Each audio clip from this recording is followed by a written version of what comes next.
স্যারকে কেউ ছুরি মেরেছে। Sir sir oh no oh no, he is dead. তুমি দরজাটা দেখো, দরজা দেখো তাড়াতাড়ি। আরে দরজা তো ভেতর থেকে বন্ধ, তার মানে খুনি ঘরের ভেতরেই কোথাও আছে। ওদিকে দেখো, তুমি ভেতরটা দেখো, তাড়াতাড়ি যাও। দেখছি।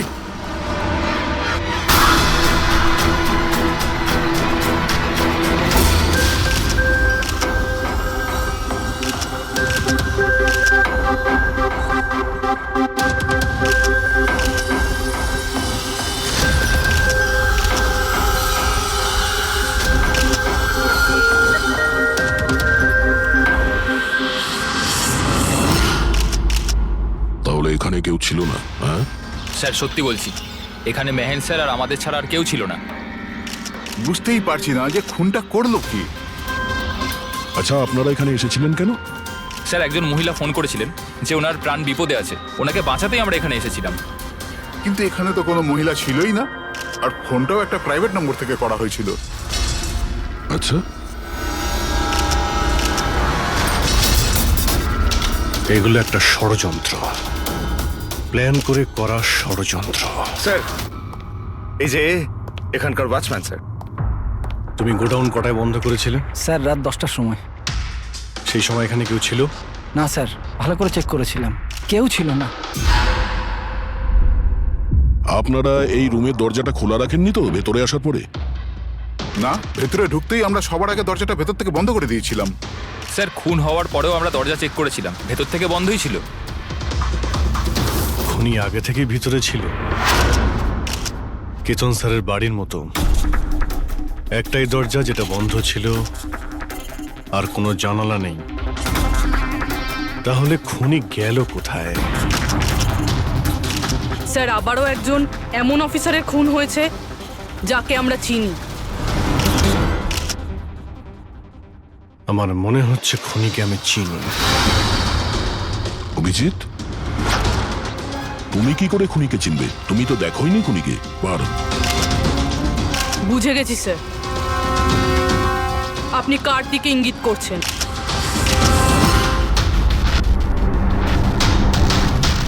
তুমি জানো এসব কি? হ্যাঁ, এটা এশিয়ার নামকরা ক্লাসিক আর্টওয়ার্ক, কিন্তু এসবের এই কেসের সঙ্গে কি সম্পর্ক? যেটাকে তুমি এশিয়ার বিখ্যাত আর্ট ওয়ার্ক ভাবছো, সেটা আর্ট ওয়ার্ক ঠিকই, কিন্তু অরিজিনাল নয়। এটা ডুপ্লিকেট, নকল। এগুলো নকল, কিন্তু দেখতে একদম আসল, অথচ এটা নকল। কিন্তু এই আর্টওয়ার্কের এই দুটো মার্ডারের সঙ্গে কি সম্পর্ক? এটা 5 বছর আগের কথা দয়া। তোমার এটা মনে আছে? তুমি আর এসিপি স্যার ডেপুটেশনের জন্য দিল্লি গিয়েছিলে। সেই সময় কিছুদিনের জন্য আমি আর পুরবী একটা কেসে ক্রাইম ব্রাঞ্চের হয়ে কাজ করেছিলাম। হ্যাঁ হ্যাঁ হ্যাঁ, কিছু কিছু মনে পড়ছে। এটা সেই কেস না যাতে কেউ নকল আর্টওয়ার্ক বানিয়ে সেটাকে বেশি দামে বেচার চেষ্টা করছিল? কারেক্ট, এই আর্টওয়ার্ক সেই বানিয়েছে, মিখেল। ওর নাম মিখেল।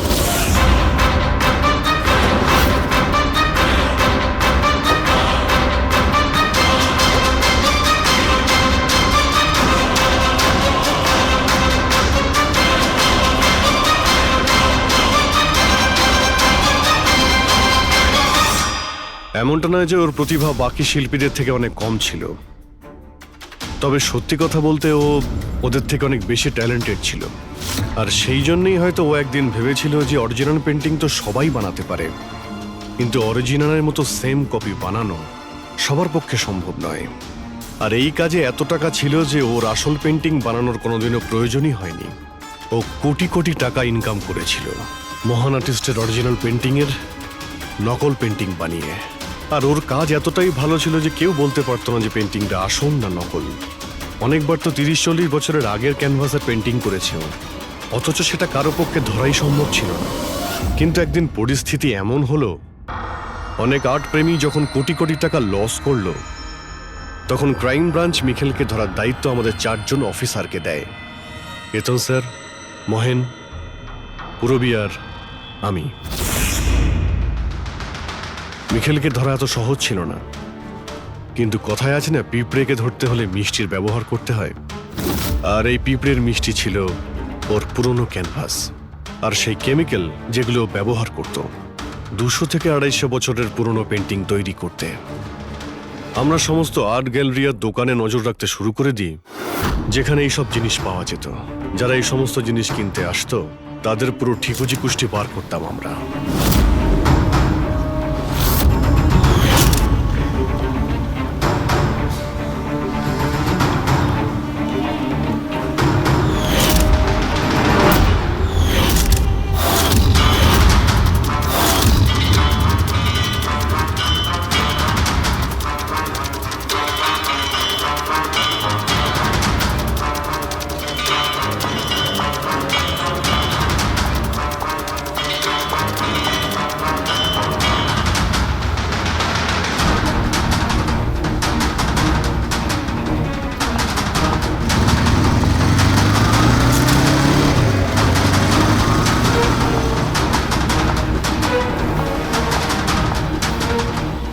এই যতগুলো ছবি পাঠাচ্ছি প্রত্যেকের ডিটেলস আমার লাগবে।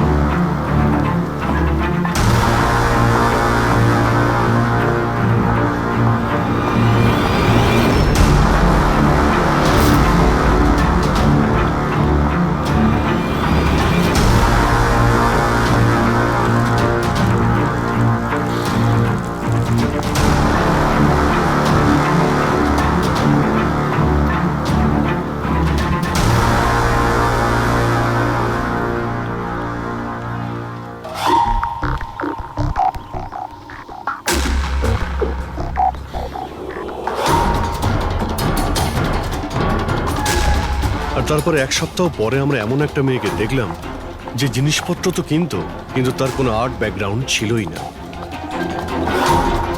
নিশ্চয়ই কোনো গন্ডগোল আছে স্যার। এই মেয়েটা ব্যাংকে কাজ করে, এর এই জিনিসগুলো কেন প্রয়োজন পড়ে, তাও আবার প্রত্যেক দ্বিতীয় দিন? হ্যাঁ স্যার, এই মেয়েটার প্রবলেম তো আছে মনে হচ্ছে।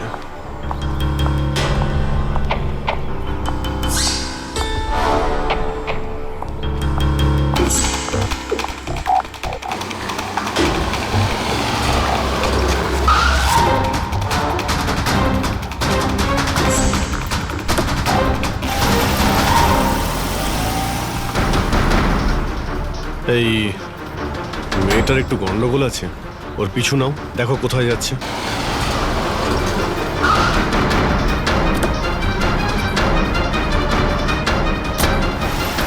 স্যার আমি ওকে 3 দিন ধরে ফলো করেছি, কিন্তু কিছু জানতে পারিনি।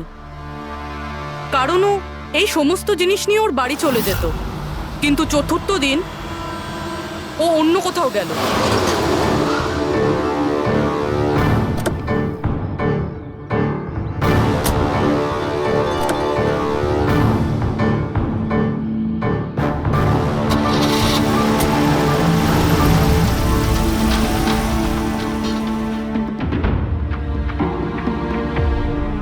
নিখিল, নিখিল, নিখিল, নিখিলও না, এখনো লাঞ্চটাও করেনি।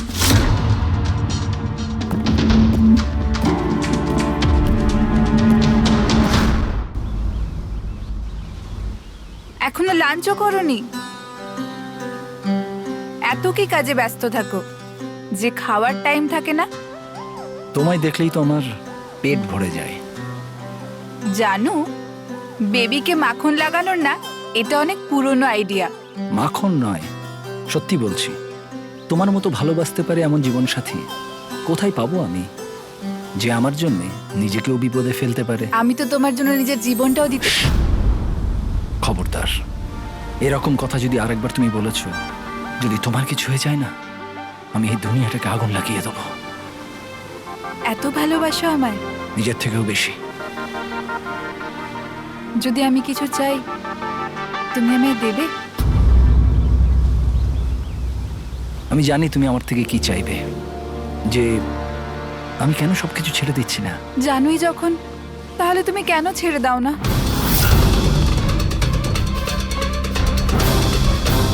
শীতল, মানুষের জীবনে দুটো নেশা হয়, আমার ভালোবাসার নেশা তুমি পূরণ করো, আর আমার দ্বিতীয় নেশা শিল্পীর, যেটা আমার কাজটাকে পূর্ণ করে। এই দুটোর মধ্যে একটাও যদি আমার থেকে দূরে যায় না, তাহলে আমি অসম্পূর্ণ থেকে যাব। আর আমি চাই যে ইতিহাস আমায় সব থেকে ভালো স্বামী আর সব থেকে ভালো আর্ট চোর হিসেবে মনে ব্যাস রাখে। মিখেল, অনেক ইতিহাস লিখেছ, বাকি জীবনটা জেলেই কাটিও।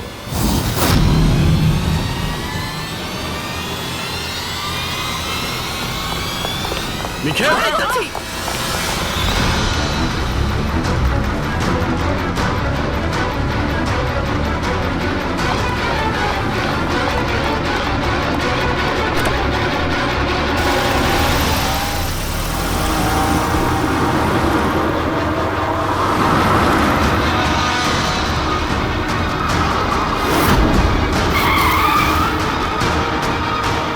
প্লিজ আমার কথা শোনো, জেদ করো না, নিজেকে আইনের হাতে তুলে দাও প্লিজ। না, আমি করব না।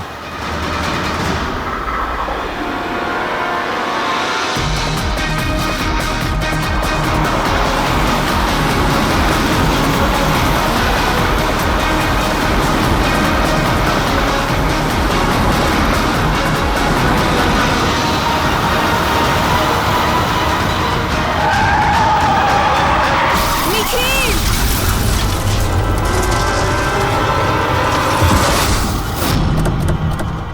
শীতল, মিখেল দাঁড়া, বলছি, দাঁড়া, শীতল, দাঁড়া। শীতল, চোখ খোলো, শীতল।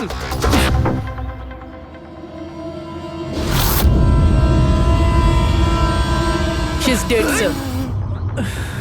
তোমাদের জন্য আমার শীতল আমাকে ছেড়ে চলে গেল। ছাড়বো না আমি তোমাদের। তোমার স্ত্রীর মৃত্যুর জন্য আমরা দুঃখিত, কিন্তু তার জন্য দায়ী আমরা নই, তুমি।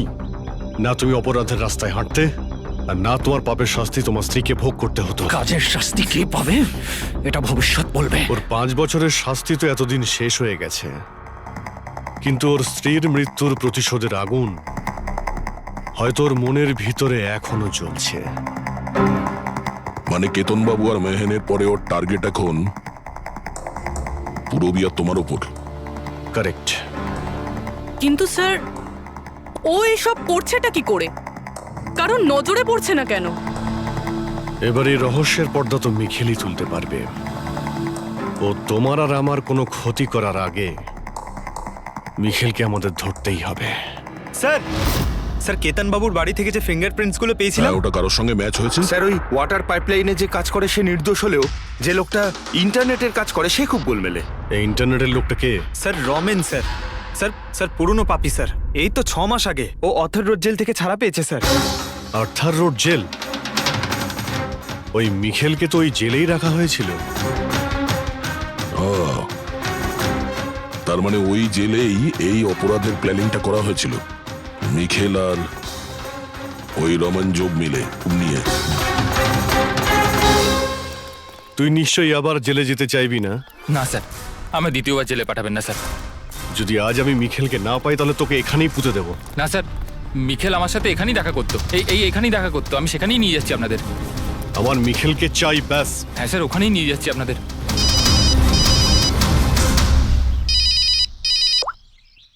হ্যাঁ শান্তি। কি? বাবা শরীর খারাপ করছে? কিন্তু এরকম হঠাৎ? আমি তো কেসের ইনভেস্টিগেশন করতে এসেছি। কি হয়েছে? স্যার ওই বাবা একটু অসুস্থ হয়ে পড়েছে। ওই শান্তি নার্স যে আমার বাবার দেখাশুনো করে, সেই ফোন করেছিল। ঠিক আছে, তুমি যাও, আমরা দেখে নিচ্ছি। কিন্তু স্যার। যাও, আর কোনো প্রয়োজন পড়লে ফোন করবে।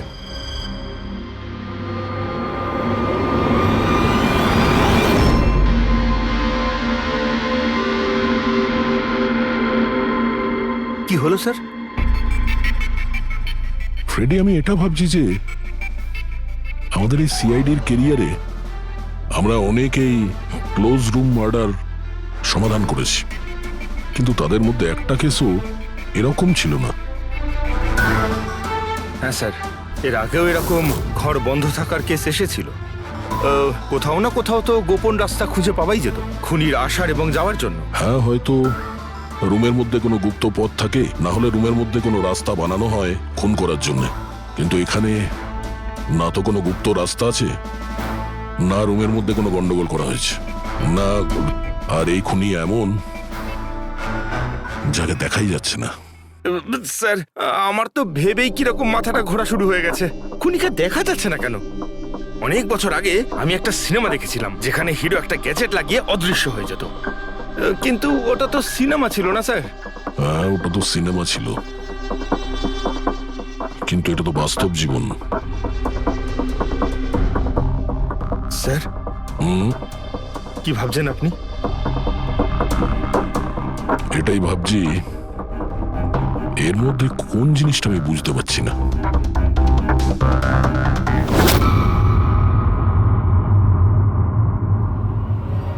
ও মাই গড, তার মানে এই ব্যাপার।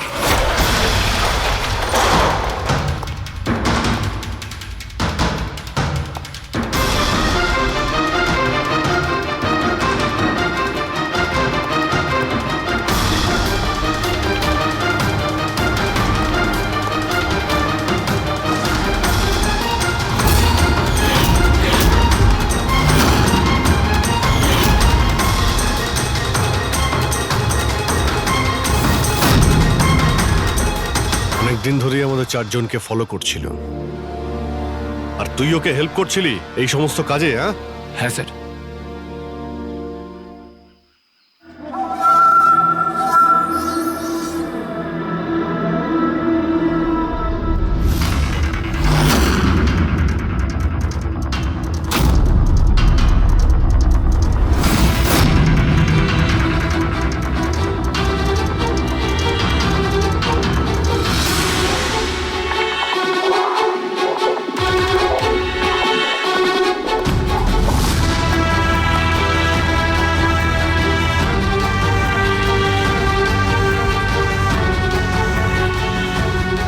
কিন্তু এই ওয়ালপেপার, ফার্নিচার, এসবের ছবি কেন নিয়েছিলি? হ্যাঁ, ওই মিখেল যেমন যেমন বলেছিল আমি সেরকমই ছবি নিয়েছিলাম স্যার।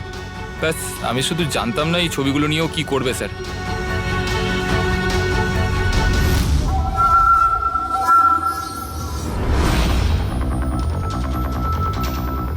তাহলে কি এই ছবির মধ্যেই লুকিয়ে রয়েছে খুনের রহস্য?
হ্যালো, কেমন আছো অভিজিৎ বাবু? মিখেল। এতদিন পরেও তুমি আমার গলার আওয়াজ ভুলোনি। এমনিতে আমি জানতাম যে তুমি আমার বাড়ি পর্যন্ত নিশ্চয়ই পৌঁছবে। ইন্টেলিজেন্ট তুমি, কিন্তু সরি, তোমাকে স্বাগত জানাতে আমি বাড়িতে ছিলাম না। তোকে স্বাগত তো জানাবে সিআইডি, যখন আমরা তোকে আরেকবার ধরে জেলে নিয়ে যাব। জেল তো আমি তখন যাব না যখন তোমাদের নজরে আমি আসব। তার আগে এই ধাঁধাটা তো সমাধান করো যে আমি তোমাদের এমনিতে নজরে কেন আসছি না। কি হলো, কি ভাবনায় পড়ে গেলে? হ্যাঁ, আমি জানি তুমি ইন্টেলিজেন্ট, কিন্তু এতটাও ইন্টেলিজেন্ট নও যে এই কেসটাকে সমাধান করো। কেসটা তো তোমার আর পুরবীর মৃত্যু দিয়েই শেষ হবে। মিখেল, রাগ নয় অভিজিৎ বাবু, রাগ করে কেন নিজের বিপি বাড়াচ্ছ? চলো একটা ছোট্ট তোমায় হিন্ট দিয়ে দিই। আমায় তুমি সেখানেই দেখতে পাবে যেখানে এই গল্পের শুরু হয়েছিল, যেখানে শীতলকে তুমি আমার থেকে ছিনিয়ে নিয়েছিলে। পুরবি মারা যাওয়ার আগে তো নিশ্চয়ই পৌঁছতে পারবে। মিখেল, মিখেল, হ্যালো পঙ্কজ, তুমি এক্ষুনি পুরবীকে ফোন করো, ওকে বলো বাড়িতে থাকতে, বাইরে বের না হতে। ও কি হলো স্যার? আচ্ছা, আমি যেটা ভাবছি সেটা যদি ঠিক হয় তাহলে জানা যাবে যে খুনি এগুলো কিভাবে করলো। কিভাবে? আশ্চর্য তো, বাবা তো পুরোপুরি সুস্থ আছে। তাহলে তাহলে শান্তি ফোন করে আমাকে ডাকলো কেন? আর নিজেও তো বাড়িতে নেই। ফোন করলাম, ফোনটাও ধরছে না।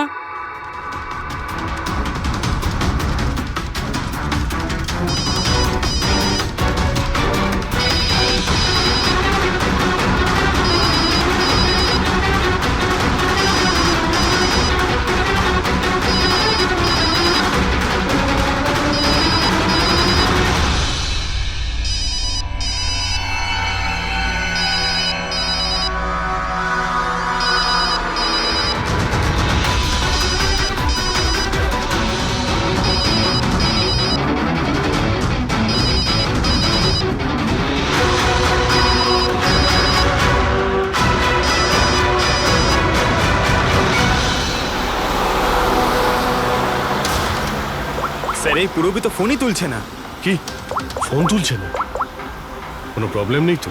স্যার মিখেল ওর কাছে পৌঁছে যায়নি তো? হতে পারে ওই যে ফোনটা এসেছিল ওর বাড়ি থেকে ওর বাবার শরীর খারাপের ব্যাপারে, হতে পারে ফোনটা মিখেলই করেছিল।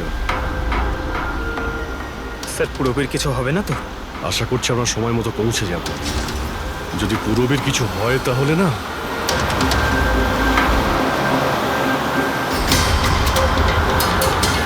এসে গেছি। এটা সেই জায়গা যেখানে মিখেলের ওয়াইফ মারা গিয়েছিল।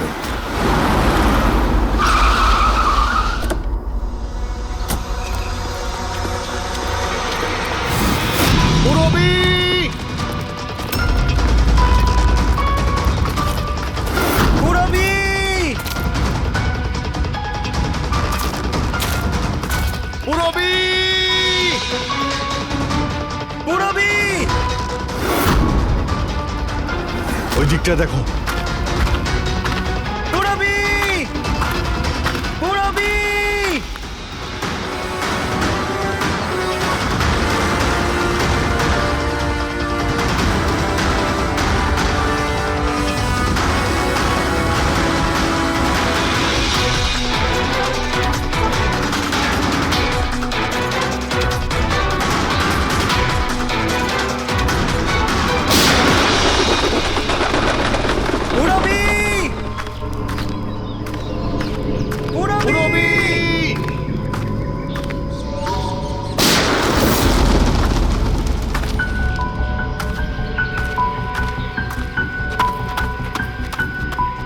স্যার হ্যাঁ পঙ্কজ, জানি না স্যার কে গুলি চালালো।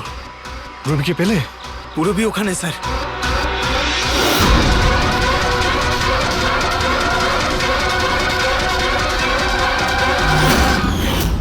ও নো, পঙ্কজ অ্যালার্ট থাকবে, আমাকে কভার করো, আমি যাচ্ছি পুরবীর কাছে।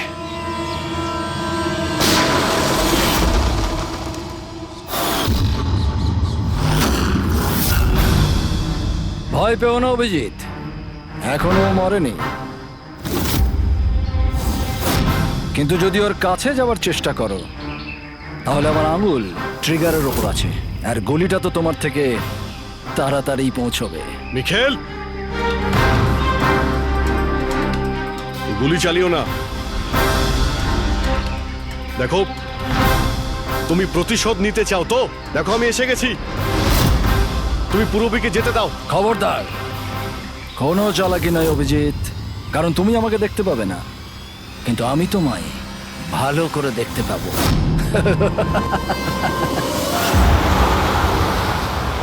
অভিজিৎ, আমার কথা মন দিয়ে শোনো, তুমি একদম রিয়াক্ট করবে না। তুমি এই মিখেলকে দেখতে পাবে না। তুমি আর কেতনবাবু, ওকে কেতনবাবু স্টাডি রুমে দেখতে পাওনি। মাহান ওকে আর্ট ওয়্যার হাউসে দেখতে পাইনি। পূরবী নিজে ওকে ওর ঘরে দেখতে পাইনি। কেন? কারণ ওকে দেখা সম্ভব নয়। ও যেখানে যেখানে অন্যায় করে সেখানকার কোণে কোণে ও লুকিয়ে পড়ে। ওই রুমে, ওই ডেকোরেশনে ও এমন ভাবে লুকিয়ে পড়ে কেউ বলতেই পারবে না যে ও আর্ট পিস না একজন মানুষ। কেতনবাবুর রুমে ও ও ওয়ালপেপার হয়ে গেছিল, ওয়ালপেপার।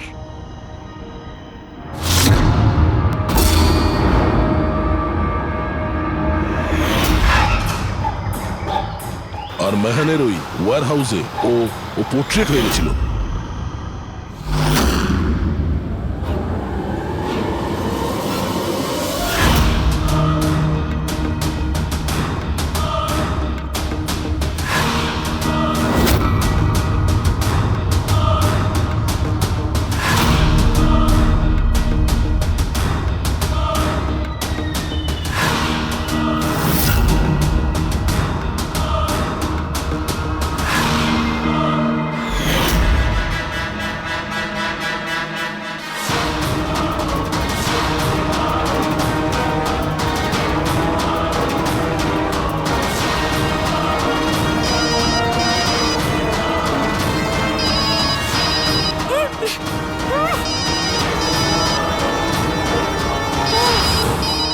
এটা আমি তখনই বুঝতে পারলাম যখন ওয়্যার হাউসের ক্রাইম সিনের ফটোগুলো আমি দেখলাম।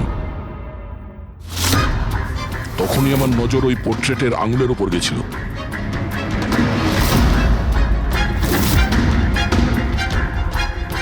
ও পোর্ট্রেট ছিল না, ওই মিখেল ছিল, মিখেল। ওকে দয়া, পঙ্কজ সাবধানে, পঙ্কজ সাবধানে, জঙ্গলে লুকিয়ে আছে। পঙ্কজ, তুমি এখানেই থাকো, পূরবীর দিকে নজর রাখবে। মিখেল, আমরা কিছুই করব না, আমরা এখান থেকে চলে যাচ্ছি। তবে তুমি পূরবীকে ছেড়ে দাও প্লিজ।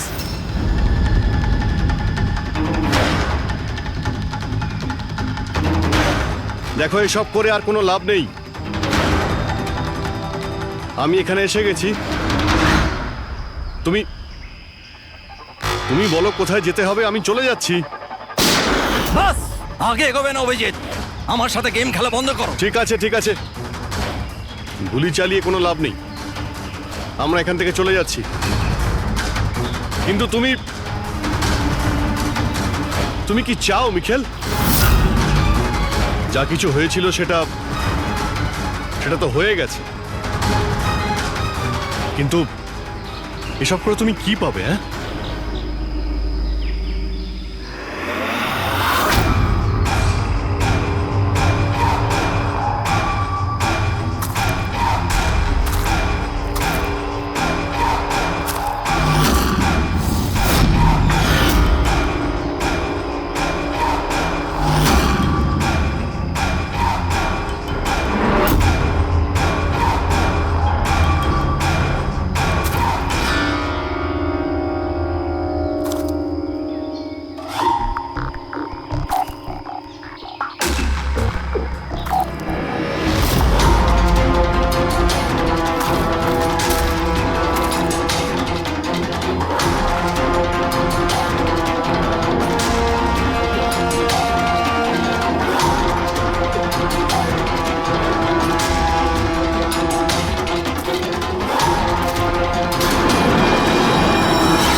আমার শীতলকে তুই আমার থেকে নিয়েছিলি, আমি তোকে ছাড়বো না।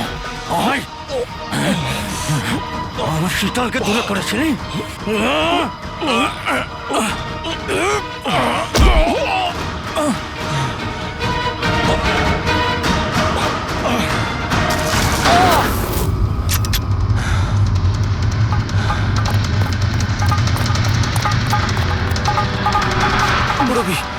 তুমি ঠিক আছো তো? তোর আসল জায়গা জেলে, আর এইবার তুই বাইরে আসবি না, সোজা ফাঁসিতে ঝুলবি। আমার বউয়ের জ্বলন্ত চিতা দেখে আমি শপথ নিয়েছিলাম যে যতক্ষণ না তোমাদের চারজনকে আমি শ্মশানে পাঠাবো, না বেঁচে থাকবো না মরবো। দুজন তো গেল, এখন তোমরা দুজন বেঁচে।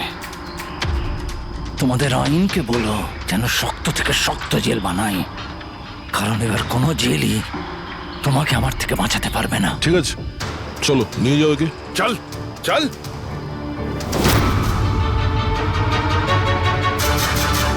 আসবো, ফেরত আসবো।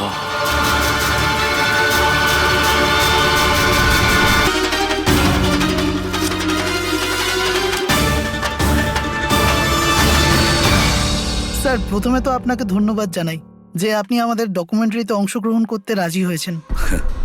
স্যার, যেমনটা আপনি জানেন, আমরা আমাদের ডকুমেন্টারির সাহায্যে সিরিয়াল কিলারদের সাইকোলজি, মানে এদের মনোবিজ্ঞানকে ভালোভাবে জানার চেষ্টা করছি। স্যার, তাহলে আপনি এ ব্যাপারে কি বলবেন? দেখুন, সিরিয়াল কিলার একজন বিশেষ ধরনের অপরাধী, বিপজ্জনক অপরাধী। এমনি সাধারণ আসামিরা, ওদের কাছে কোনো মোটিভ থাকে, কোনো কারণ থাকে খুন করার জন্য, কিন্তু সিরিয়াল কিলার না, ওদের কাছে কোনো মোটিভ নেই, শুধু নিজেদের শখ পূরণ বা এন্টারটেনমেন্টের জন্য খুন করে। ওরা প্রায় লোকেদের ওপরে বা পরিস্থিতিকে নিজের গ্রিপে রাখার চেষ্টা করে, আর তাছাড়া নিজেদের সিরিয়াল কিলিং ওষুধের ওপরেও অ্যাপ্লাই করে দেখে, তারপরে মানুষের ওপরে। আচ্ছা, এটা কখনো বলা যায় না যে ও কাকে বা কোন কোন লোককে নিজের শিকার তৈরি করবে। সে ছেলেও হতে পারে, মেয়েও হতে পারে, সে এজেড বা ইয়াংও হতে পারে, কিন্তু একটা ব্যাপার আছে যেটা ওদের প্যাটার্ন হয় কিলিং এর, সেটা 2-3-4টে খুনের রিপোর্ট দেখার পরেই সেটা বোঝা যায়, আর তখনই আমরা আস্তে আস্তে ওদের পিছু নিতে পারি, তার আগে নয়।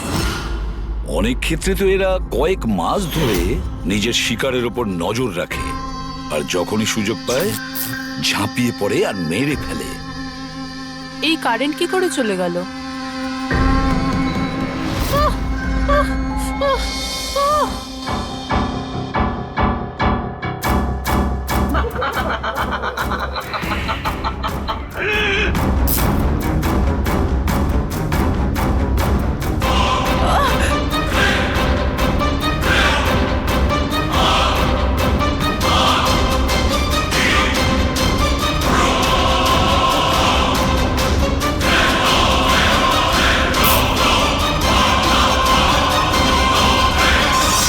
ওহ গড, এই কারেন্টটা এখনই যাওয়ার ছিল।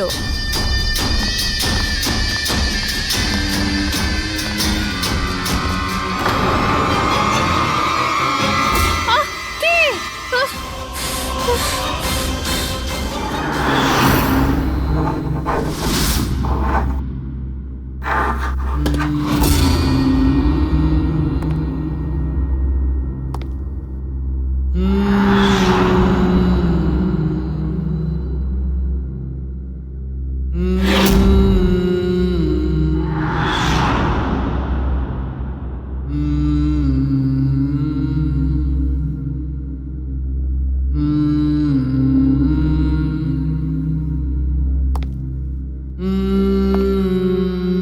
অনেকবার দেখা গেছে খুনিরা ভিকটিমের জিনিসও সঙ্গে নিয়ে গেছে।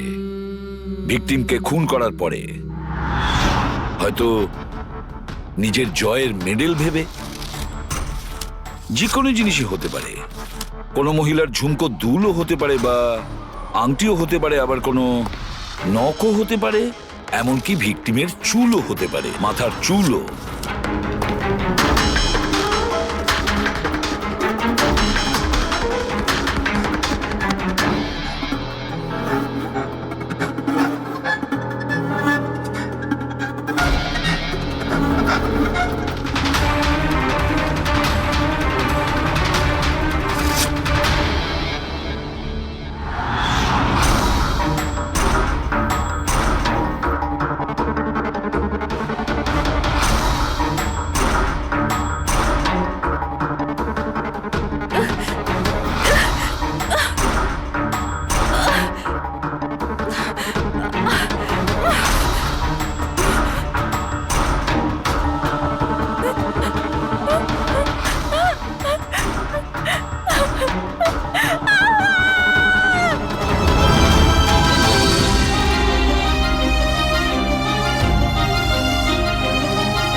চুল?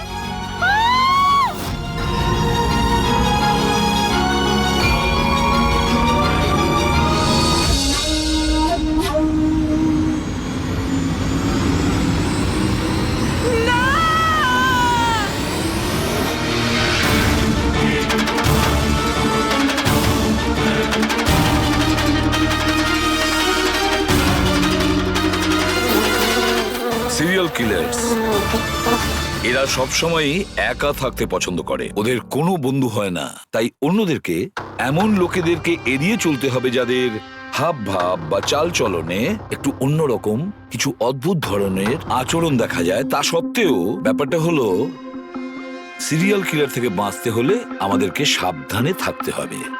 সত্যি সাবধানতার প্রয়োজন। Hello, ACP Padmaman here. কোথায়? ঠিক আছে, আমরা এখনই পৌঁছচ্ছি। Okay, thank you. সরি, যেতেই হবে। No problem sir. স্যার কিন্তু থ্যাংক ইউ, আপনি আপনার মূল্যবান সময় আমাদের দিয়েছেন। Wish you all the best for your thank documentary. You sir, thank you very much. আবার দেখা হবে। ওকে, একদম sir. Thank you very much. Bye by.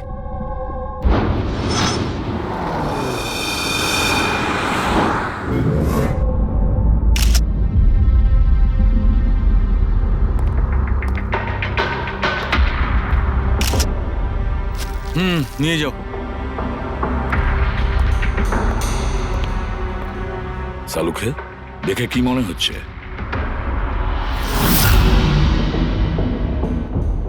বস, মৃত্যুর কারণ এখনো কিছু বুঝতে পারছি না। ল্যাবে নিয়ে গিয়ে দেখছি। আর ডক্টর, এই চিহ্ন? হ্যাঁ দয়া, এই যে চেয়ারে বাঁধা ছিল দড়ি দিয়ে, তারই চিহ্ন এটা। বস, আমি যাচ্ছি, ল্যাবে গিয়ে চেক করছি। স্যার, দিয়া এই পেন্ডেন্টটা পড়েছিল। কোনো বিশেষ লোকের কি এটা? স্যার, এই পেন্ডেন্টে জিপিএস বেস সেফটি অ্যালার্ম আছে।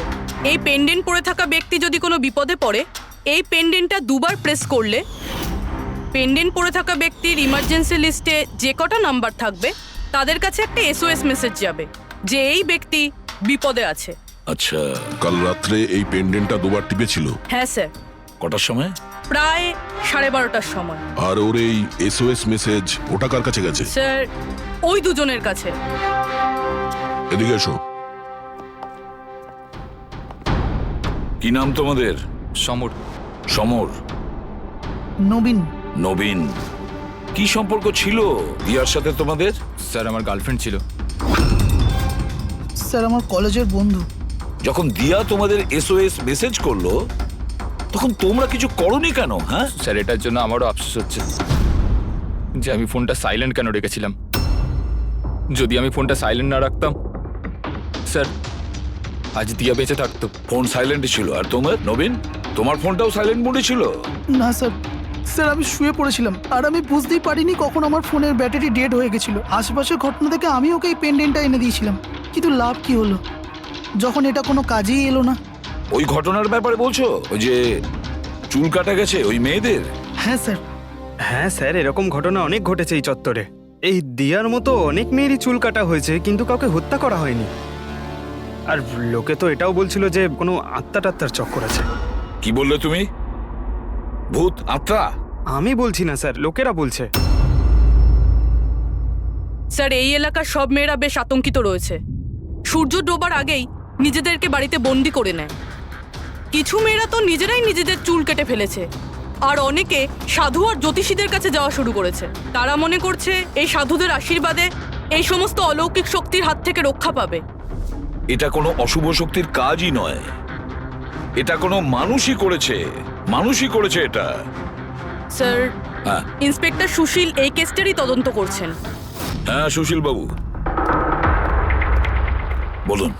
স্যার, কিছু বুঝতে পারছি না। এ প্রচুর মেয়ের চুল কেটেছে, কিন্তু মেরেছে শুধু একজনকেই। শুধু একটা মেয়েকেই মেরেছে? হ্যাঁ, কি বলতে চাইছেন আপনি? আরো মেয়েদের মারা উচিত ছিল? আমাদের লজ্জা করা উচিত। আমাদের থাকা সত্ত্বেও একটা মেয়ের জীবন চলে গেছে। যত তাড়াতাড়ি সম্ভব ধরতে হবে, অন্য কোনো নিরীহ মেয়ের মৃত্যু হওয়ার আগেই। বুঝেছেন আপনি? স্যার। পুরো ডিটেলসটা চাই আমার, যত তাড়াতাড়ি সম্ভব। যান। স্যার। স্যার, হ্যাঁ ফেডরিক, এই নিন এই পুরো কাণ্ড কারখানার সমস্ত ফাইল। ইন্সপেক্টর সুশীল এই মাত্র পাঠিয়েছেন। কটা ফাইল পাঠিয়েছে? 8টা। দয়া, অভিজিৎ, ফাইলগুলো ভালো করে স্টাডি করো, চেক করো, দেখো, আর প্রত্যেকটা মেয়ের সাথে কথা বলে দেখো, জিজ্ঞাসা করো ওদের সাথে কি করা হয়েছে।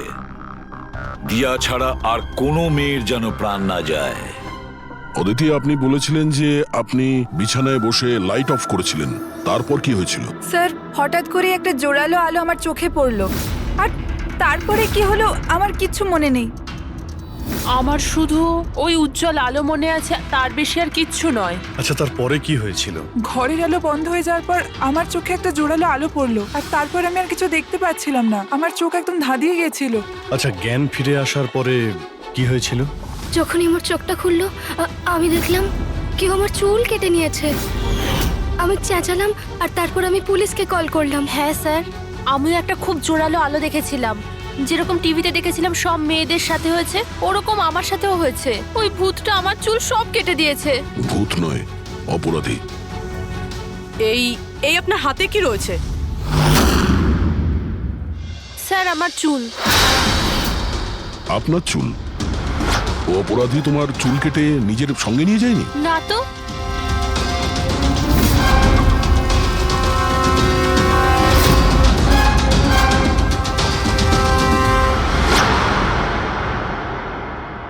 অদ্ভুত একটা ব্যাপার, এই আসামি যে যে মেয়ের চুল কেটেছে সেই চুলগুলো নিজের সঙ্গে নিয়ে গেছে, কিন্তু এই 4টে মেয়ের চুল কেটে চুলগুলো বাড়িতেই ফেলে গেছে।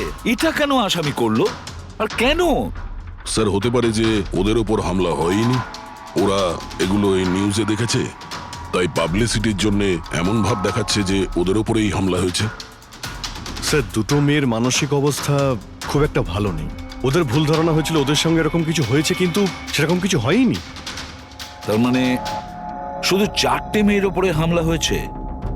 অদিতি, বাণী, চিত্রা আর ঈশা? Yes sir. একটা কাজ করি, আমরা আবার নতুন করে শুরু করি যেখান থেকে এসব শুরু হয়েছিল। ক্রাইম লোকেশনের ফটোগ্রাফ, প্রমাণ, যা কিছু পাওয়া গেছে ওখান থেকে সব কটা ভালো করে চেক করো দ্বিতীয়বার। কিছু না কিছু আমরা নিশ্চয়ই ছেড়ে গিয়েছি, যেটা এবারে আমরা পাবো।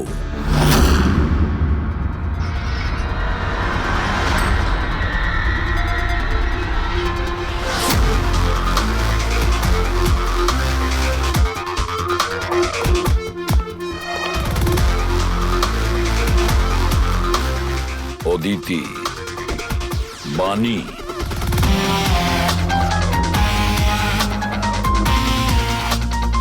চিত্রা, ঈশা।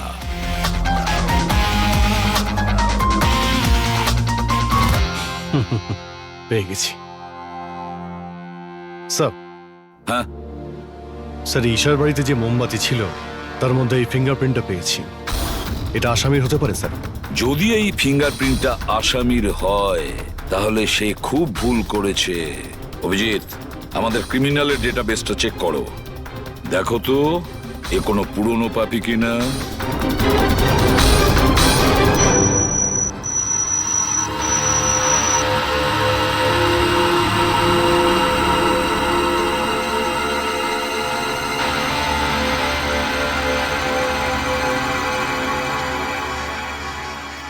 স্যার। হ্যাঁ বলো। স্যার, এ তো পুরনো পাপি, কিন্তু 17 বছর বয়স। 17 বছরের? হ্যাঁ স্যার, এই 17 বছরের বাচ্চাটা কুনাল, আর কয়েক মাস আগেই মদ খাওয়ার অপরাধে আন্ডারএজ ড্রিঙ্কিং এর জন্য একে গ্রেপ্তার করা হয়েছিল। মাত্র 17 বছরের ছেলে এইসব কাজ করছিল? এটা তো ওর সাথে দেখা করলেই জানা যাবে। এমনিতে তো সিরিয়াল কিলাররা অ্যাডিকশনের মধ্যেই থাকে, নেশা করে, ড্রাগস নেয়। এ থাকে কোথায়? স্যার, এ চুনাপট্টিতে থাকে। চুনাপট্টি? তাহলে আর দেরি কেন, দেখা করে আসো ওর সাথে চুনাপট্টিতে। বিশ্বাসই হচ্ছে না, একটা 17 বছরের ছেলে এইসব কাজ করছে কি করে?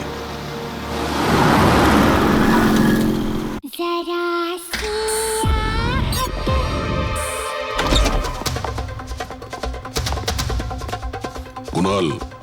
হ্যাঁ, আপনারা কে? সিআইডি। সিআইডি? তোমার লজ্জা করে না? পড়াশোনা করার বয়সে এইসব করছো? হ্যাঁ, কি স্যার? কে এসেছে কুনাল? আরে স্যার আপনারা? ঈশা তুমি এখানে কি করছো? স্যার এটা আমার মাসির বাড়ি, কিন্তু আপনারা এখানে? কুণালের সঙ্গে দেখা করতে এসেছি। কুনাল এ আমার কাজিন স্যার। কাজন? তুই তোর কাজনের চুল কেটেছিস? স্যার স্যার আমি তো স্যার ঈশা দিদির সাথে একটু মজা করেছিলাম স্যার। স্যার আমি ওই চুল কেটে দেওয়া লোকটার ব্যাপারে নিউজ পেপারে পড়েছিলাম স্যার। আমি ভাবলাম এই মজাটাও একটু ঈশা দিদির সাথে করা যাক। মা, মা আমার চুল, আর মা আমার সব ও চুল চিল্লে কেটে চিল্লে দিয়েছে। সারা বাড়ি মাথায় তুললো আর পুলিশকে ফোন করে দিল স্যার। আমি ভয় পেয়ে গেছিলাম স্যার। সেই জন্য আমি ওই চুলগুলো ফেলে দিলাম স্যার, আর চুপচাপ বাড়ি থেকে বেরিয়ে গেলাম স্যার। তুই এত বাজে মজা করেছিস আমার সাথে। দিদি সরি। আমি তোকে কখনো ক্ষমা করব না, কখনো সরি নয়। সরি দিদি সরি সরি স্যার। স্যার আমি শুধু ঈশা দিদির চুল কেটেছিলাম স্যার, বাকি কোনো মেয়ের চুল কাটিনি আমি স্যার। আমরা তোমার কথা বিশ্বাস করবো কি করে? আপনি চাইলে আমার মাকে জিজ্ঞেস করে নিন স্যার। যে দিন ওই ঘটনাগুলো ঘটেছে ওই দিন আমি বাড়িতেই ছিলাম স্যার। তোর সব জিনিসটা মজা লাগে না জানিস? যখনই ওই মুহূর্তের কথা ভাবি ভয়ে বুকটা আমার কেঁপে ওঠে। দিদি সরি দিদি তোমার সরি। ভাগ্য ভালো যে আমরা তোমাকে অ্যারেস্ট করছি না। নিজের স্বভাব পরিবর্তন করো, নাহলে ভবিষ্যতে বড় সমস্যায় পড়বে তুমি।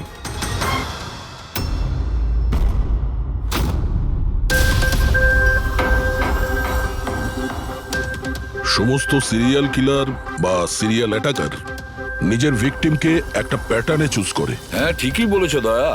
হ্যাঁ এরকমই তো হয়। তোমার মনে আছে তো দয়া ওই কেসটা, যেখানে কিলার 40 থেকে 50 বছরের মাঝে বিজনেসম্যানকে চুজ করেছিল নিজের শিকার করার জন্য?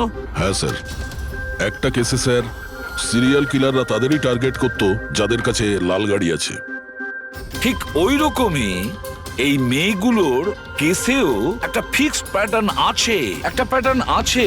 স্যার সব মেয়েদেরই বয়স প্রায় 20 থেকে 35-এর মধ্যে। আর এরা সবাই ইন্ডিপেন্ডেন্ট ছিল স্যার, চাকরি করতো আর বাড়িতে একলা থাকতো। সবচেয়ে ইম্পর্টেন্ট কথা, প্রত্যেকের চুল কিন্তু লম্বা ছিল।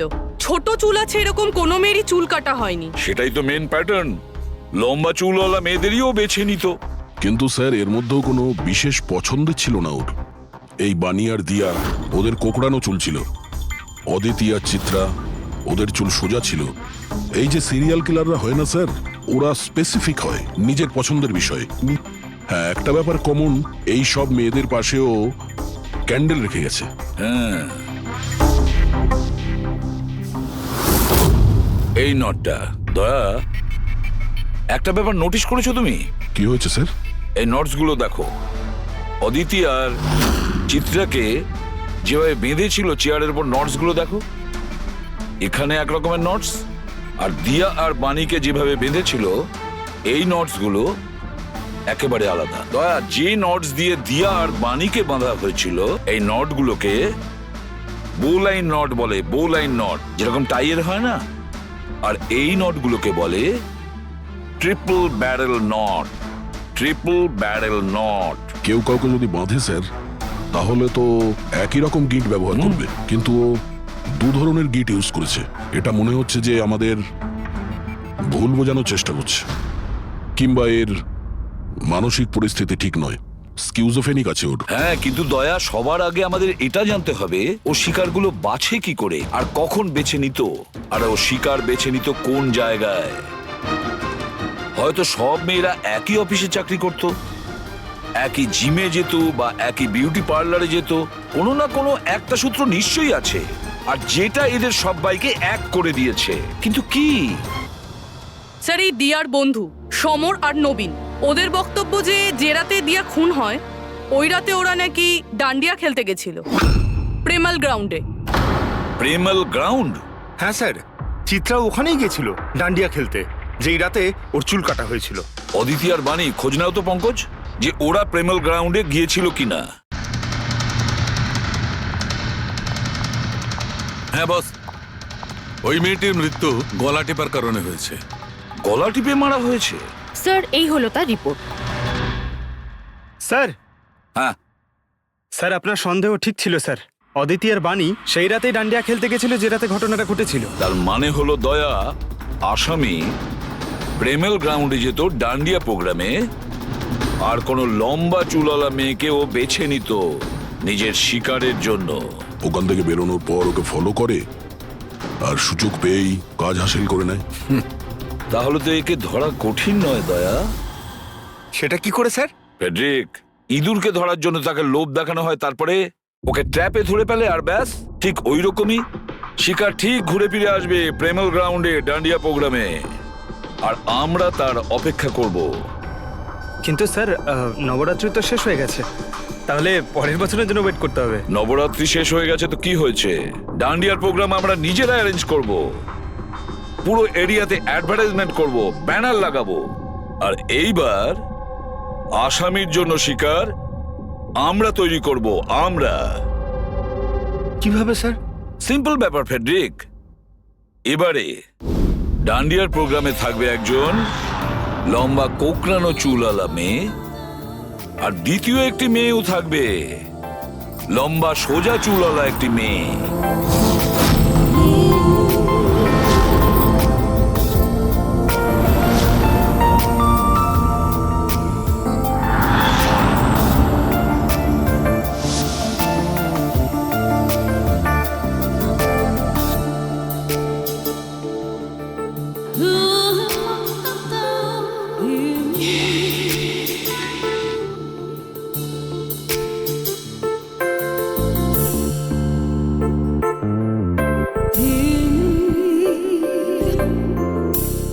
এখন এই নকল চুলের এক্সটেনশন আসল বলে মনে হচ্ছে।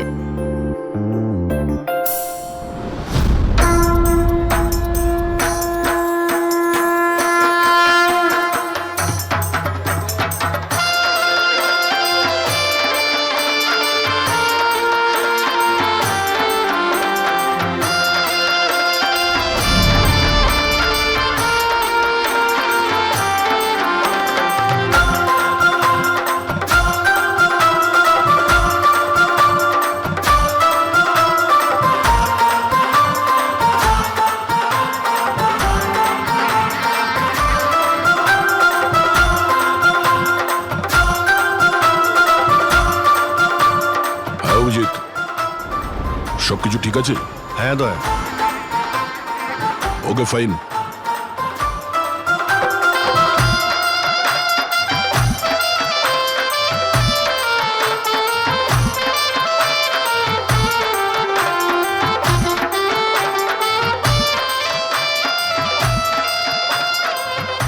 High ma'am. হাই। ওয়াও, আপনি তো খুব সুন্দরী। আপনার মেকআপ খুব সুন্দর হয়েছে, স্পেশালি আপনার কার্লি হেয়ার খুব সুন্দর লাগছে। Thank you. You welcome.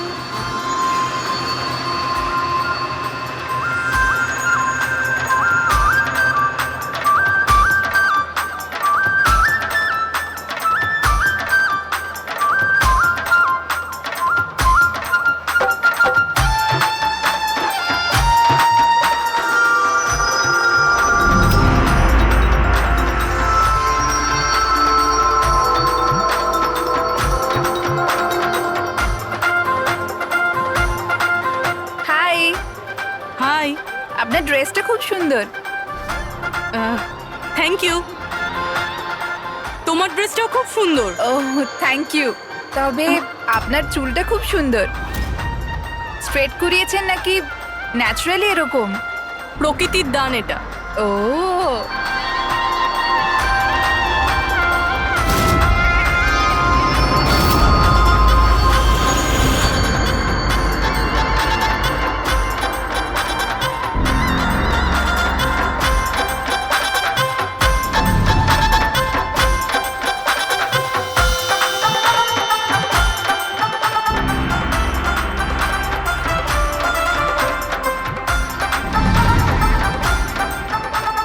শোনো, আমার পাশে একটা ছেলে ডান্স করছে, একটু গন্ডগোলের মনে হচ্ছে।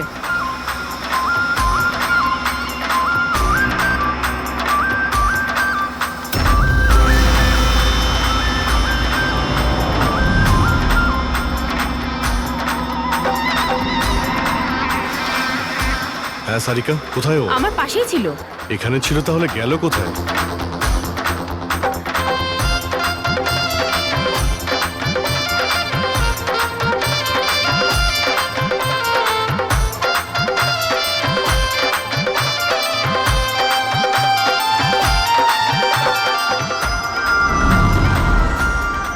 রবি, স্যার। তুমি যাও, আমি তোমার পিছনেই আছি, don't worry. Okay sir.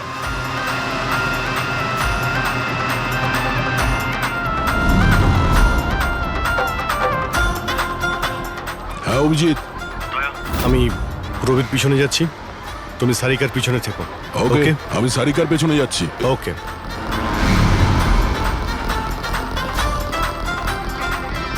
Sarika, হ্যাঁ ঘাবড়িও না, আমি তোমার পেছনে যাচ্ছি, তুমি নিশ্চিন্তে যাও। ওকে।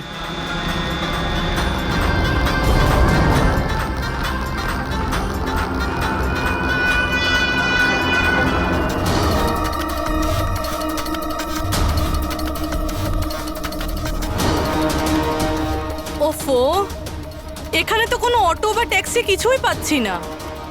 মনে হচ্ছে বাড়ি পায়ে হেঁটেই যেতে হবে।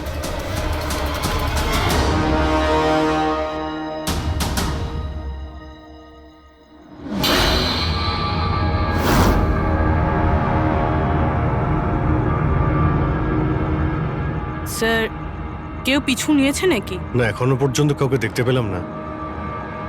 তুমি এগিয়ে যাও, যদি কেউ তোমায় ফলো করে।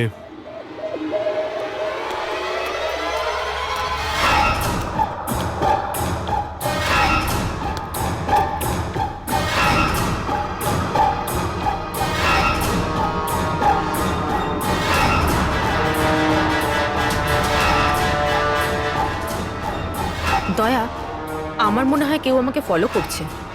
কাউকে দেখতে পাচ্ছ? না সারিকা, অল ক্লিয়ার।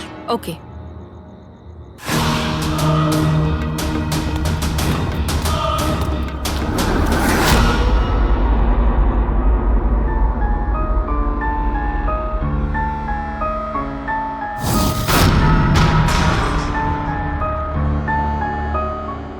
স্যার। সব ঠিক আছে? স্যার, হয়তো আজকে অ্যাটাকার ডান্ডিয়া খেলতে আসেইনি, নয়তো স্যার অন্য মেয়ের পিছনে গিয়েছে। দেখা যাক, আর একটু অপেক্ষা করি।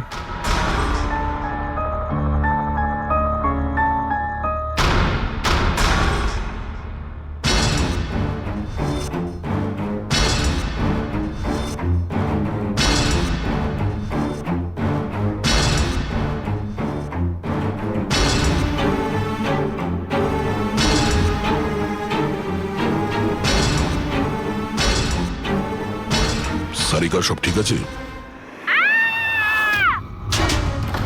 সারিকা, কি হলো? মনে হচ্ছে সারিকার উপর অ্যাটাক হয়েছে। সারিকার উপরে অ্যাটাক হয়েছে পুরবি, আমি ওখানে যাচ্ছি। স্যার, আমিও আসছি।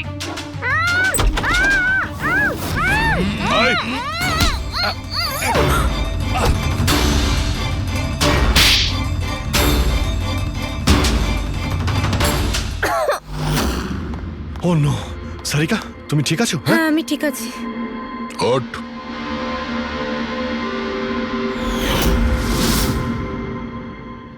আরে, এ তো ওই ছেলেটা যে ওখানে ছিল।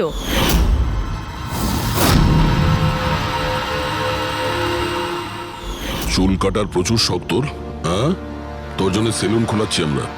বল, দিয়াকে কেন মেরেছিস? না না না স্যার, আমি কাউকে মারিনি। কথা বলছিস? না স্যার, আমি কাউকে মারিনি স্যার, সত্যি বলছি। মেয়েদের চুল কাটিস? হ্যাঁ, দেখি কি এসব। সাইনোফোলিমাস। সাইনোফোলেমাস? এটাতে তো মানুষ বড় জোর সেন্সলেস হতে পারে, মরে যেতে পারে না। স্যার, আমি বলেছিলাম তো স্যার, আমি কাউকে মারিনি। আমি শুধু মেয়েদের অজ্ঞান করবার জন্য এটা ব্যবহার করতাম, যাতে করে ওদের চুলগুলো ভালোভাবে কাটতে পারি। দিয়াকে মেরেছিস কিভাবে? হ্যাঁ স্যার, আমি মারিনি স্যার, বিশ্বাস করুন, আমি মারিনি। আচ্ছা সারিকা, আচ্ছা এটা কি পসিবল যে এই কেমিক্যালস দিয়ে দিয়ার খুন হতে পারে? যদি ওর এতে অ্যালার্জি থেকে থাকে তাহলে সেক্ষেত্রে ওর মৃত্যু হতে পারে, আদারওয়াইজ। তাহলে দেখো একবার টেস্ট করে কি জানতে পারা যায়। হ্যাঁ, টেস্ট করে দেখছি। আর তুই চল, তোর বিরুদ্ধে চুল কাটা হবে, চল। আচ্ছা, পুরবী কোথায়? ওর তো এখানে আসার কথা ছিল। পুরবী তো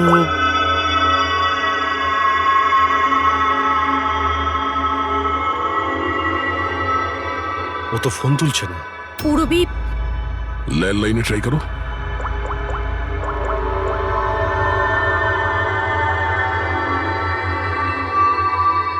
রিং হয়ে যাচ্ছে। পুরবী,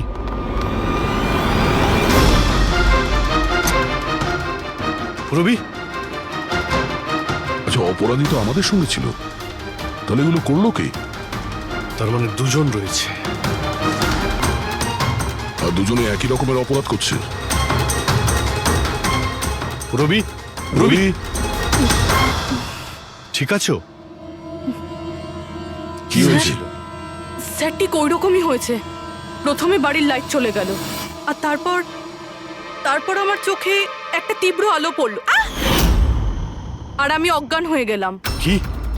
কিন্তু স্যার এই সব কিছু কিন্তু একটা মেয়ে করছিল। মহিলা? ওখানে ছেলে আর এখানে মেয়ে, ব্যাপারটা কি? কোনো ব্যাপার না, চুল তো কেটে নিয়েছে, এবার এই কাটা চুল দিয়েই ওকে আমরা খুঁজে বের করব।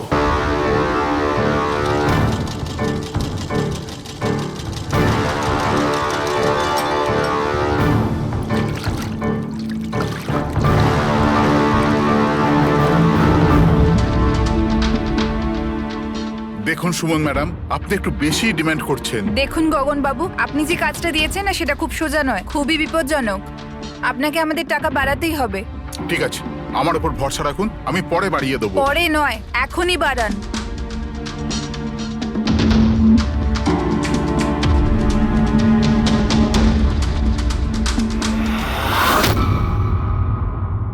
এটা কি গগন স্যার?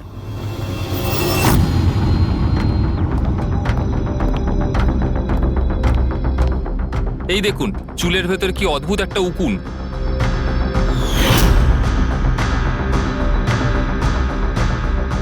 আগে কখনো এরকম উকুন দেখিনি।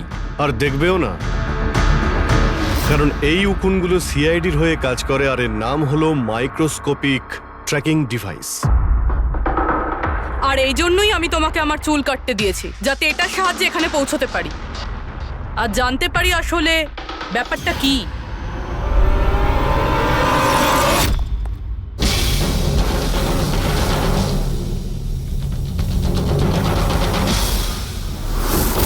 স্যার আমার কোনো দোষ নেই, আমি গগনবাবুর থেকে টাকা পেয়েছিলাম এসব করার জন্য। গগনবাবু টাকা দেবে, আর যদি বলে কুঁয়োতে লাভ দিতে তো তুমি দিয়ে দেবে? এখন বলো, কেন করিয়েছো তুমি এসব? আমি যে কথাগুলো বলবো সেটা একটু আশ্চর্যজনক আপনার নিশ্চয়ই লাগবে, কিন্তু এটা সত্যি যে আমাদের ব্যবসায় মানুষের চুলের দাম সোনার দামের থেকে কম নয়। কোটি কোটি টাকা রোজগার হয় এখান থেকে। উইক্স, হেয়ার এক্সটেনশন, নকল আইল্যাশেস, ফার্টিলাইজার আর অ্যামিনোসিডের মতো প্রচুর জিনিস তৈরি হয়। স্যার আপনি ভাবতেও পারবেন না যে এই চুল দিয়ে কি কি তৈরি করা যায়। হ্যাঁ ঠিক আছে, ঠিক আছে, তুমি অনেক জ্ঞান দিয়েছো, কাজের কথা এসো। এসব কেন করছিলে? এই পুরো শহরে এই একটাই ফ্যাক্টরি আছে যে হেয়ার প্রসেসিং এর কাজ করে, সবকিছুই ঠিকঠাক চলছিল, কিন্তু হঠাৎ এই মানুষের চুলের সাপ্লাই কমে গেল। এই শহরের মেয়েদের মনে হঠাৎ করে এই ধারণাটা কি করে চলে এলো যে চুল বড় করতে হবে, আর সবাই চুল বড় করতে লাগলো। এই সময় আমি ভাবলাম যে কিছু একটা এরকম প্ল্যান করতে হবে যাতে এই মেয়েরা নিজে থেকেই চলে আসবে নিজেদের লম্বা চুল ছোট করবার জন্য। তাই তুমি ভাবলে যে এমন একটা ভয় তৈরি করা যাক শহরে, যাতে মেয়েরা ভয় পেয়ে গিয়ে নিজেই নিজেদের চুল কেটে ফেলে, হ্যাঁ? আর তোমার জন্য লাভই লাভ। হ্যাঁ, আর সেই জন্যই এই কাজের জন্য আমি দুজন লোককে রেখেছিলাম, সুমন আর রাজু। স্যার আমরা দুজন ডান্ডিয়াতে গিয়ে লম্বা চুলওয়ালা মেয়েদের খুঁজি, আমি স্ট্রেট চুলওয়ালা মেয়েদের, আরও কার্লি চুলওয়ালা মেয়েদের। আমরা ওদের পিছু নিয়ে ওদের বাড়ি অবধি যাই, 800 লুমিনের জোরালো আলোর ফ্ল্যাশ লাইট ওদের চোখে আমরা ফেলি, তারপরে আমরা কেমিক্যাল দিয়ে ওদের অজ্ঞান করি, ওদের চুল কাটি, তারপর আমরা ওখান থেকে পালিয়ে যাই। ঠিক আছে, এটা তো বুঝলাম কেন আর কিভাবে করতে, কিন্তু এইসব করতে গিয়ে দিয়াকে খুন করলে কেন? স্যার আমি মারিনি ওকে, জানি না কি করে মারা গেল। হয়তো সেই সমস্ত কেমিক্যালের জন্য যা দিয়ে তোমরা মেয়েদের অজ্ঞান করতে। হয়তো ওই কেমিক্যালের জন্য ওর অ্যালার্জি হয় আর তাতেই ওর মৃত্যু ঘটে। স্যার আমি কি করে জানবো যে ওর অ্যালার্জি ছিল? আর এরকম আপনারা আমায় মিথ্যে খুনের মামলায় গ্রেপ্তার করতে পারেন না।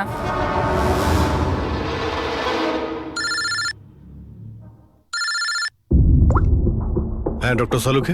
অভিজিৎ, আমি ওই মেয়েটার বডিটা টেস্ট করেছিলাম। ভাই, ওর তো জেলোফলেমাস নামের কেমিক্যালের কোনো অ্যালার্জি নেই। অভিজিৎ, দিয়ার মৃত্যু হয়েছে গলা টেপার কারণে। আরো একটা কথা, আমি ওর ফুসফুসের মধ্যে একটা ফাইবারের টুকরো পেয়েছি, কোনো কাপড়ের ফাইবার। তার মানে এটা পরিষ্কার যে কেউ কোনো কাপড় দিয়ে অথবা কোনো বালিশ দিয়ে ওর মুখটা চেপে ধরেছিল, সেই কারণে ওর নিঃশ্বাস বন্ধ হয়ে গেছে আর মারা গেছে। তার মানে দিয়ার চুল কাটার পরে আর আমাদের পৌঁছানোর আগে অন্য কেউ নিশ্চয়ই ছিল দিয়াদের বাড়িতে, যে দিয়ার মুখটা বালিশ দিয়ে চেপে ধরেছিল আর দিয়া মারা যায়। মানে খুনির এই চুল কাটার সঙ্গে কোনো সম্পর্কই নেই? হ্যাঁ পঙ্কজ, এই খুনি অন্য কেউ, অন্য কেউ। খুনি ওদের দুজনের মধ্যেই কেউ একজন, ওদের দুজনের মধ্যে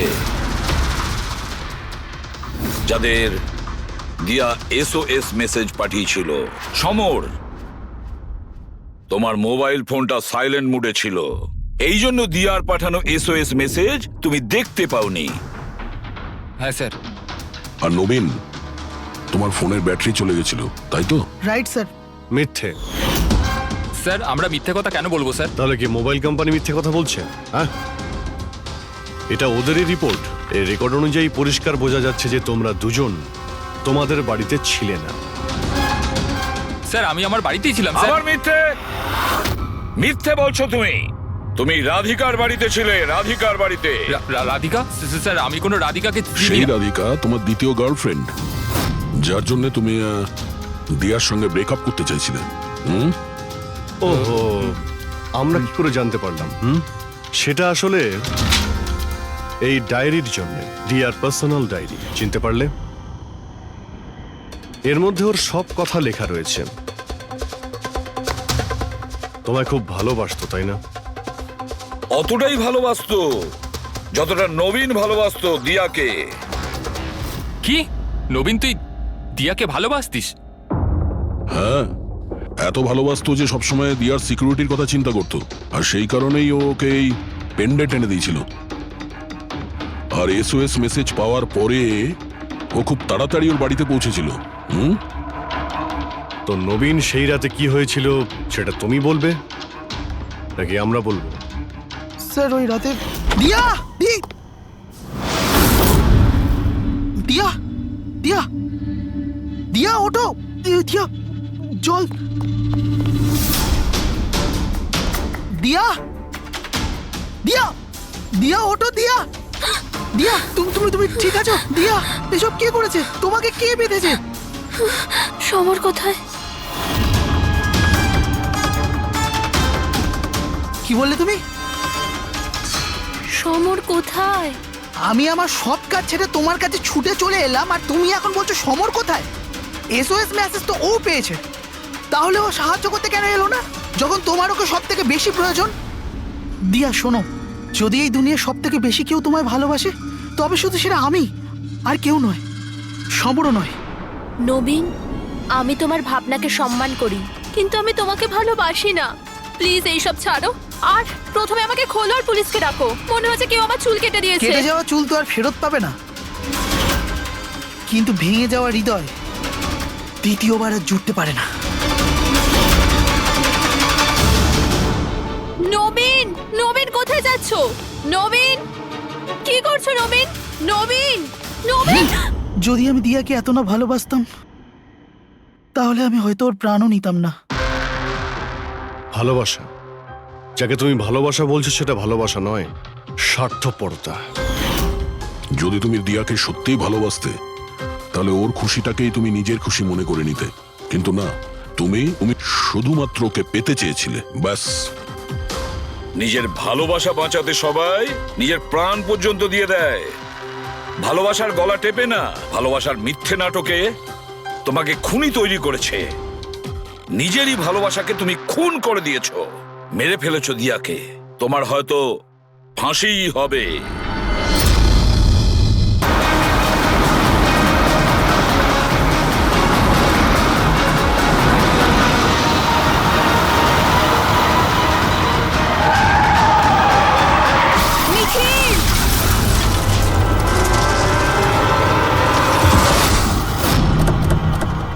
শীতল, নিখিল দাঁড়া, দাঁড়া, শীতল, দাঁড়া। শীতল, চোখ খোলো, শীতল।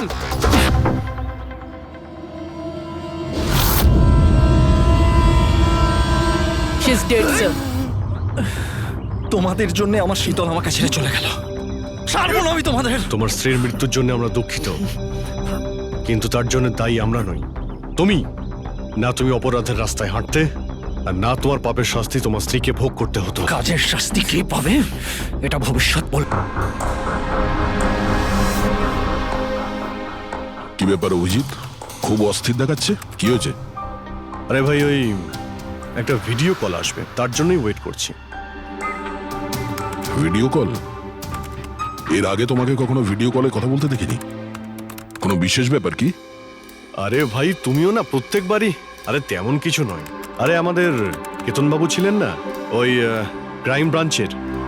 হ্যাঁ হ্যাঁ, কেতনবাবু, মনে পড়েছে। আরে উনি বললেন যে 12:30টার সময় আমার সঙ্গে ভিডিও চ্যাট করতে চান, আমায় সারপ্রাইজ দেবেন, সেই জন্যই ওয়েট করছি। ও স্যার কেমন আছেন? কেতন স্যার, আরে আপনাকে তো একদম ফিট মনে হচ্ছে। আরে কেন পেছনে লাগছো বাবা? জানো, রিটায়ারমেন্টের পরে বডিটা একটু বেড়ে গেছে, একটু এক্সারসাইজ করতে হবে। আরে না না স্যার, সত্যি বলছি, আপনাকে খুব স্মার্ট লাগছে। হ্যাঁ, আচ্ছা এটা বলো, তুমি তোমার বিয়ের কার্ড কবে পাঠাচ্ছ? আরে স্যার আপনিও না, দেখুন স্যার, আপনি সিনিয়র, আপনি আগে করবেন, তারপরে আমি করব। আমি লাইন ভেঙে আগে কি করে যাব স্যার? হ্যাঁ, আরে ভাই, নতুন বাড়ি কিনেছি, ব্যাস ওরে বাড়ির মাল কিনে চলে আসবে, না হলে এই বয়সে আর কে মেয়ে দেবে বলো? আরে স্যার, আশা নিয়েই আমরা সবাই বেঁচে আছি। কোথায় বাড়ি কিনেছেন আপনি? ফার্ম হাউস নিয়েছি ওয়াসিতে। হ্যাঁ, চলে এসো রোববার, একসাথে লাঞ্চ করব। অবশ্যই স্যার, অবশ্যই যাব। এখন তোমাকে আমি এই ঘরটা দেখাচ্ছি, দেখো ঘরটা কেমন দেখতে। এই যে দেখো,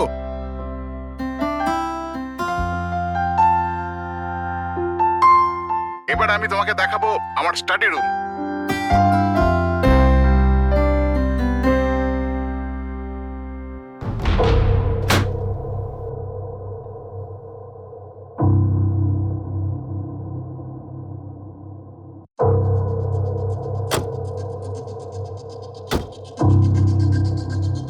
অভিজিৎ, এবার দেখো, দেখাচ্ছি তোমাকে দারুণ জিনিস, ফার্স্ট ক্লাস।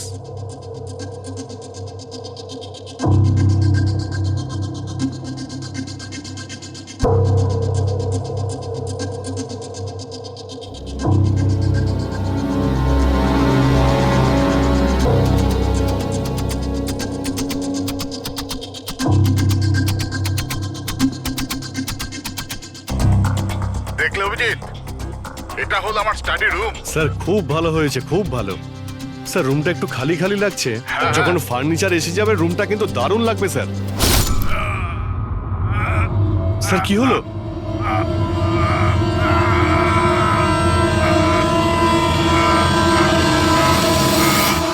ও নো স্যার, কি আরে হয়েছে? ভাই, স্যারকে কেউ ছুরি মেরে দিয়েছে। ছুরি মেরে দিয়েছে? কোথায়? কে মেরেছে ছুরি? বুঝতে পারছি না। কিন্তু তুমি তো ভিডিও চ্যাট করছিলে ওর সাথে না? হ্যাক করছিলাম, কিন্তু হঠাৎ করে এই ছুরি কোথা থেকে এলো আর কিভাবে ওনার লাগলো কিছুই বুঝতে পারলাম না। কি?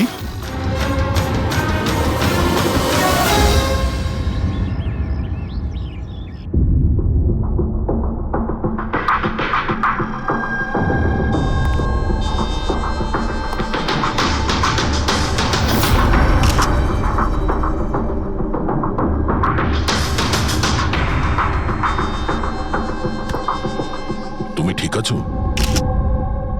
হ্যাঁ ভাই, বুঝতে পারছি না এসব কি করে হয়ে গেল। স্যার, স্যার, কেতন স্যার তো 100 জনেরও বেশি আসামিকে জেলে পৌঁছেছেন। হতে পারে ওদের মধ্যেই কোনো একজন আসামি এই সব করেছে। হ্যাঁ, কিন্তু কিভাবে, কখন? কেতন স্যার আমার সঙ্গে কথা বলছিলেন, এইখানে বসেছিলেন, ওনার পিছনে কেউ ছিল না। তাহলে হঠাৎই ছুরিটা কে মারলো আর কিভাবে মারলো? তুমি একদম শিওর যে ঘরের মধ্যে আগে থেকে কেউ ঢুকে বসেছিল না? আরে না ভাই, কেতন স্যার ভিডিও চ্যাটে উনি পুরো রুমটা দেখাচ্ছিলেন, আমরা কথা বলছিলাম, আর রুমটা দেখো, এখানে কোনো জায়গাই নেই, সব কিছু তো খোলা, কেউ কোথায় কিভাবে লুকোতে পারে? তুমি বলেছো যে তোমার সামনেই কেতনবাবু দরজা খুলে ভেতরে এসেছেন। হ্যাঁ, উনি এই দরজাটা খুললেন, ভিতরে ঢুকলেন, আর উনি দরজাটা বন্ধও করেছিলেন। তাহলে তো পরিষ্কার ব্যাপার, খুনি এই ঘরের মধ্যে আগে থেকেই ছিল, পরে আসেনি। আর সেটাই তো ভাই আমি দেখতে পেলাম না কেন? আরে আমার কথা ছাড়ো, ইনি কেন দেখতে পেলেন না? স্যার, এই রুমটাতে আসার আর কোনো রাস্তা নেই, এই দরজাটা ছাড়া। জানলা টানলা কিছুই নেই। পুরবি, এই রুমটা আবার ভালো করে চেক করো, কোনো না কোনো গুপ্তগত হতেই হবে এই রুমের। স্যার স্যার আমি 3 বার চেক করেছি, প্রত্যেকটা জায়গা, প্রত্যেকটা কোণা, সবকিছুই। সত্যি এই রুমে আসার আর কোনো রাস্তা নেই। কোনো না কোনো গুপ্ত রাস্তা তো হবেই এই রুমের, কিছু গন্ডগোল আছে এখানে, না হলে এটা সম্ভব নয় যে অভিজিৎ ওই খুনিকে দেখতে পায়নি। এই কেতনবাবু এখানে একাই থাকতেন না? হ্যাঁ, একাই থাকতেন, এখানে কেয়ারটেকার থাকতো। তাহলে এটা জানতে হবে যে কে কে ওনার সঙ্গে দেখা করতে আসতো, আর কে কে জানতো কেতনবাবুর এই নতুন বাড়ির ব্যাপারে। পঙ্কজ স্যার, এই কেয়ারটেকারকে ডেকেছো তুমি? হ্যাঁ স্যার, কথা হয়েছে, আসছে। ফ্রেডি, প্রত্যেকটা ফিঙ্গারপ্রিন্ট নেবে, একটাও যেন বাদ না যায়। হ্যাঁ স্যার, প্রতিটা কোণের ফিঙ্গারপ্রিন্টস তুলে আনবো স্যার। স্যার, আমি তো দুদিনের ছুটিতে গেছিলাম, আমি কি করে জানবো যে এরকম এত বড় একটা ঘটনা ঘটে যাবে? তুমি ছাড়া এখানে আর কে কে আসতো? কেতন স্যার আর কার্পেন্টার। কতজন কার্পেন্টার ছিল? 3টে। আর কতদিন ধরে কাজ করছিল? প্রায় 1 মাস ধরে। 1 মাস ধরে? তার মানে ঘরের কোনা কোনা ওরা জানতো। এই কার্পেন্টার কেতনবাবু কোথা থেকে এনেছিলেন? ওনার পরিচিত ছিল নাকি কেউ পাঠিয়েছিল? না স্যার, ওরা কেতন স্যারের জানাশোনা লোক ছিল, কারণ ওরা কেতন স্যারের আগের বাড়িতেও কার্পেন্টারের কাজ করেছে। তুমি শিওর যে আর কেউ আসেনি? না স্যার। হ্যাঁ, মনে পড়েছে স্যার, 2জন অচেনা লোক এসেছিল, একজন কোনো এক ইন্টারনেট কোম্পানি থেকে এসেছিল, আর দ্বিতীয়জন ওয়াটার পাইপলাইন চেক করতে এসেছিল। ওরা পুরো বাড়ি ঘুরে দেখেছিল। স্যার এর জন্য আমাকে বকেছিলেন। কেন বকেছিলেন? কেননা আমি ওদের ভেতরে আসতে দিয়েছিলাম। স্যারের ওই 2জনের প্রথম থেকে আসার কোনো খবর ছিল না, আর স্যার ইন্টারনেট কানেকশনের জন্য কাউকে কিছুই বলেনি। আর এটা কবেকার ঘটনা? এটাই 2-3 সপ্তাহ আগের কথা। ও, মনে হচ্ছে এই দুজনেই কোনো গন্ডগোল করেছে। আচ্ছা, 5 বছর আগে তোমরা যখন এই কেসটা সলভ করেছিলে, তখন কেতনবাবু ছাড়া এই টিমে আর কে কে ছিল? আমি, পুরবী, কেতন স্যার আর মহেন।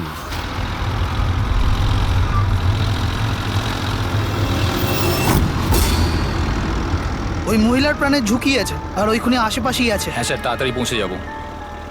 আর 15 মিনিট লাগবে ওই ওয়ার হাউস, আমরা এসেই গেছি।